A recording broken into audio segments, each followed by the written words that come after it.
Friends, welcome to ambience kitchen. நம்ம கிச்சனில் இன்றைக்கி என்ன பார்க்க போகிறோம்னா போண்டா எப்படி பண்ணுறதுன்னு பார்ப்போம். அதுக்கு தேவையான பொருட்கள் பார்த்தீங்கன்னா இட்லி மாவு, நம்ம இட்லி தோசை விடுறதுக்கு புளிக்க வச்சு வைப்போம் இல்லையா, அந்த இட்லி மாவு ஒரு 2 கப். அப்புறம் பார்த்தீங்கன்னா நறுக்கிய வெங்காயம் 1 கப், அது ஒரு மீடியம் சைஸ் வெங்காயம் போதும். அப்புறம் பார்த்தீங்கன்னா 2 கொத்து கருவேப்பிலை எடுத்து இந்த மாதிரி குட்டியாக நறுக்கி வச்சது. அப்புறம் ஒரு மல்லி இலை, ஒரு 1/4 கையளவு மல்லி இலை, ஒரு பச்சை மிளகாய் இந்த மாதிரி விதையை நீக்கிட்டு நான் கட் பண்ணி வச்சுருக்கிறேன். இப்போ குட்டி பசங்களுக்கு வாயில் கடிப்பட்டாலும் பிரச்சனை இல்லை. அப்புறம் பார்த்தீங்கன்னா ஒரு 3 ஸ்பூன் ரவா, அப்புறம் உப்பு ஒரு 1/2 ஸ்பூன், பெருங்காயம் சிறிதளவு. பொரிக்கிறதுக்கு நான் ரிஃபைண்ட் ஆயில் தான் யூஸ் பண்ணியிருக்கிறேன். இவ்வளோதான் தேவையான பொருட்கள். வாங்க எப்படி பண்ணலான்னு பார்ப்போம். ஓகே, இந்த இட்லி மாவு கூட நம்ம ரவை சேர்த்துக்கலாம்.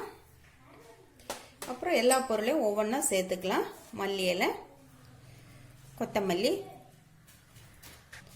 கருவேப்பிலை, வெங்காயம், பச்சை மிளகாய், பெருங்காயம், அப்புறம் உப்பு ஆல்ரெடி இட்லி மாவில் இருந்துச்சுன்னா நம்ம தேவையில்லை.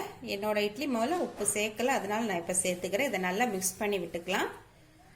ஒரு 10 நிமிஷம் அப்படியே இருக்கட்டும், மூடி வைப்போம். அப்போ மாவு நல்லா கெட்டியாகும்.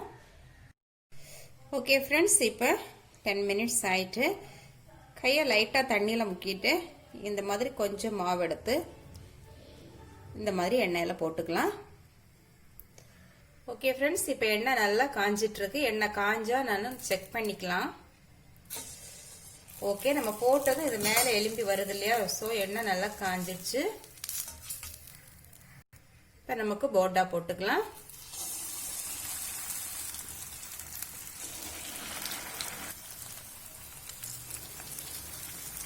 ஓகே, இப்போ திருப்பி விட்டுக்கலாம்.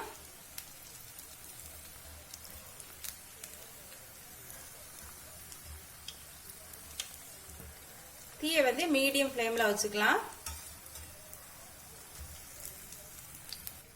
ஓகே ஃப்ரெண்ட்ஸ், போண்டா இப்போ நல்லா செவந்து வந்துடுச்சு. நம்ம வெளியே எடுத்துடலாம். ஓகே ஃப்ரெண்ட்ஸ், எல்லா போண்டாவும் நம்ம பொரிச்சு எடுத்துட்டோம். இப்போ ரொம்பவே சூப்பராக சுவையாக நம்ம போண்டா ரெடி ஆயிடுச்சு. மேலே பார்த்தீங்கன்னா நல்லா கிறிஸ்பியாக இருக்குது. அப்படியே உள்ளே வந்து நல்லா சாஃப்டாக நல்ல டேஸ்ட்டாக இருக்குது. அப்படியே இந்த சட்னியில், கார சட்னிலாம் அதுக்கு ரொம்ப நல்லா இருக்கும். ஒயிட் சட்னியும் ரொம்ப நல்லா இருக்கும். ஓகே, இந்த சட்னியில் முக்கிய அப்படியே சூப்பராக இருக்குது, சான்ஸே இல்லை. அப்படியே ஒரு டீ குடிச்சோன்னா ரொம்ப அருமையாக இருக்கும். இந்த ரெசிபி உங்களுக்கு பிடிச்சிருந்தா ஆம்பியன்ஸ் கிச்சனை சப்ஸ்கிரைப் பண்ணுங்க, லைக் பண்ணுங்க, ஷேர் பண்ணுங்க, கமெண்ட் பண்ணுங்க. தேங்க்யூ.